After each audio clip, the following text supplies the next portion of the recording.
হাজী সাহেব অনেকক্ষণ চুপ করে থেকে বলতে থাকে, তোমার সেই নিষ্পাপ চোখ দুটো আমার বুকের ভেতর তীরের মতো বিচ্ছিল।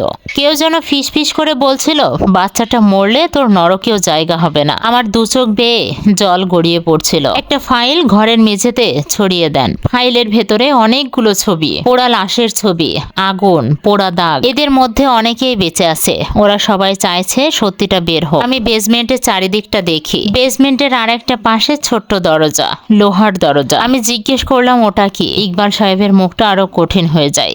আগুনটা যে লাগিয়েছিল ওখানে সেই লোকটা। সবাই হাজী আব্দুল করিমের দিকে তাকায়, মানে আমার শ্বশুরের দিকে। আমার শ্বশুর মাথা নাড়ে। না। তাহলে কে? ইকবাল সাহেব দরজার দিকে এগিয়ে যান। সে আছে, এখনো বেঁচে আছে, এ বাড়িতেই আছে। দরজায় হাত পড়তেই ভেতর থেকে একটা ধাক্কা আর একটা ধাক্কা। ভেতর থেকে কে যেন চিৎকার করে ওঠে, দরজা খোলো, আমি সব জানি। আমার শরীর কাঁপতে থাকে, কারণ এই কণ্ঠটা আমি এর আগেও শুনেছি। এই কণ্ঠটা আমি প্রতিদিন শুনে অভ্যস্ত। এই কণ্ঠটা রাকিবের। আমি ধীরে পেছনের দিকে ঘুরে তাকাই। তাহলে আমার পাশে যে দাঁড়িয়ে আছে এই মানুষটাকে? বেসমেন্টের আলো হঠাৎ জ্বলে ওঠে। তারপর আমার পাশে দাঁড়িয়ে থাকা যে মানুষটাকে দেখি, সেই মানুষটার চেহারা যেন আস্তে আস্তে বদলে যাচ্ছে। চেনা মুখটা যেন বদলে যাচ্ছে, অন্য একটা মুখ। এমন মনে হচ্ছে যে তাকে আমি কখনো দেখিনি। একটা অচেনা মানুষ। ওপাশ থেকে কে যেন একটা বলে উঠলো, মিতু। এই তো আমি, ওটা রাকিব না। বেসমেন্টের আলো জ্বলে ওঠার পর কিছুক্ষণ কেউ নড়ল না, যেন রাজ্যের নীরবতা চলছে, যেন নিঃশ্বাসের শব্দ ভারী হয়ে উঠছে। এই আলোটা যেন কাউকে বাঁচানোর আলো না। আমার পাশে দাঁড়িয়ে থাকা মানুষটির মুখ এখন আর বদলাচ্ছে না, যেন স্থির হয়ে আছে। আমি ধীরে প্রশ্ন করলাম, তাহলে আপনি রাকিব নন? উনি দীর্ঘশ্বাস ফেলে, না, আমি কখনোই রাকিব ছিলাম না। লোহার দরজার ভেতর থেকে আর একটা কণ্ঠ, মিতু, আমি এখানে। এই কণ্ঠে কোনো অভিনয় নেই, এই কণ্ঠে আছে ভাঙা মানুষ।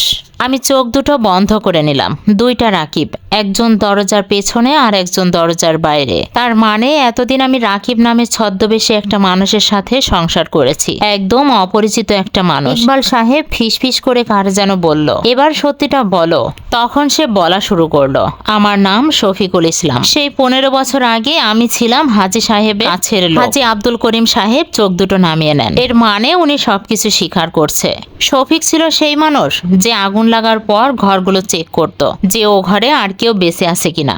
আমার বুকের ভেতরটা মোচড় দেয়। তাহলে আমি? হ্যাঁ, আমি তোমাকে কোলে তুলে নিয়েছিলাম হাজী সাহেবের আদেশে। সবাই চুপচাপ, কেউ কোনো কথা বলছে না। আগুনটা লাগানো হয়েছিল মূলত কালো টাকা আর কিছু নথিপত্র পোড়ানোর জন্য। এখানে যারা আছে সবাই সরকারি কিছু নথিপত্র এদিক ওদিক করে প্রচুর টাকার মালিক হতো। আর সকল খারাপ কাজের প্রমাণ ছিল এ বাড়িতেই।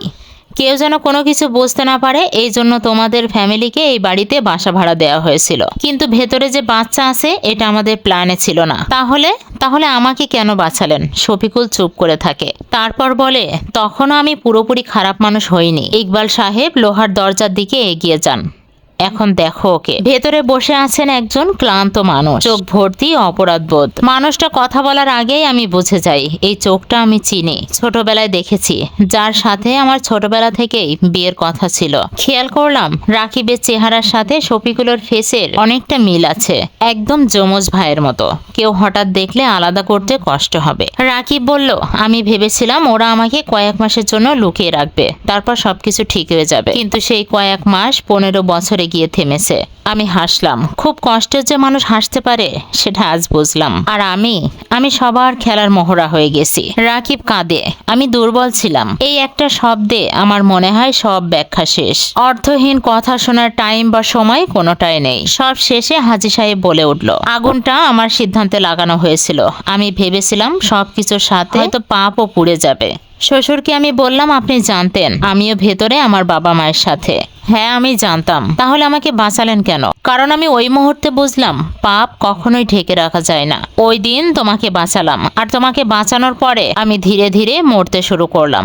তাহলে আপনি আমাকে বাঁচিয়ে মরে যাচ্ছিলেন? না, নিজের করা পাপের চাপে আমি যেন ডেবে যাচ্ছিলাম। আমার নিঃশ্বাস চলছিলই তোমার জন্য, তোমাকে সকল সত্যটা বলার জন্য, একটু শান্তিতে মরার জন্য। আমি জিজ্ঞেস করলাম, আমাকে বিয়ে করিয়ে এ বাড়ির বউ করে আনার কারণ কি? কারণ তুমিই একমাত্র আমাদের পাপের জীবন্ত প্রমাণ ছিলে। তোমাকে অন্য বাড়িতে বিয়ে দেওয়ার কোনো রিস্ক আমরা নেইনি। বাহ, বেশ ভালো তো। তাহলে একটা জিনিস বুঝলাম না, আপনি আপনার নিজের ছেলেকে কেন 15 বছর বেসমেন্টে লুকিয়ে রেখেছিলেন? কে? রাকিব?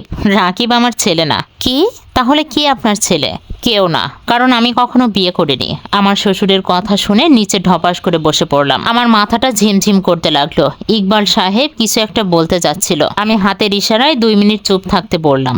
আমি একটু 2 মিনিট স্থির হয়ে নি। এখানে তুমি কে আমি কে এটার খেলা চলতেছে, বুঝতে পারছি না কি হচ্ছে। যাকে আমি স্বামী ভেবে এসেছি সে একজন ছদ্মবেশী। যাকে এতদিন শ্বশুর ভেবে সেবা করে এসেছি সে নাকি কোনোদিন বিয়েই করেনি। আমি পাগলের মতো হাসতে থাকলাম। কি হচ্ছে আমার সাথে? সবাই আমার দিকে হাঁ করে তাকিয়ে আছে। আমি একটু ভেবে উপরের দিকে সিঁড়ি বেয়ে বেসমেন্টের দিকে উঠতে থাকি। তারপরে একবার ফিরে তাকিয়ে বলি, তাহলে এখানে কারোর সাথে আমার কোনো সম্পর্ক নেই। তাহলে আমি কেন সবাইকে শান্তিতে বাঁচতে দেব? এই 15 বছর যে আমি ক্ষত বয়ে বেরিয়েছি, এই দায়টা আজ কার? মা বাবার তো কোনো অপরাধ ছিল না, তাহলে তারা কিসের শাস্তি পেয়েছে? আমি চাইলে সবাইকেই পুলিশে দিতে পারি, কিন্তু টাকার পাওয়ারে সবাই আবার বেরিয়ে আসবে। সে আমার মনের ক্ষতটা রয়েই যাবে। কিন্তু আমার মা বাবার মতো পরিণতি যদি তোমাদের হয়, তাহলে আমার মনের ক্ষতটাই একটু শুকাবে। বাকিরা দৌড়ে আসার আগে আমি বেসমেন্টের দরজা লক করে দিলাম। গ্যারেজ থেকে পেট্রোলের ঢোপটা এনে বেসমেন্টের দরজার নিচ দিয়ে ঢালতে লাগলাম। ওপাশের চিৎকার চেঁচামেচিতে কোনো কর্ণপাত করলাম না।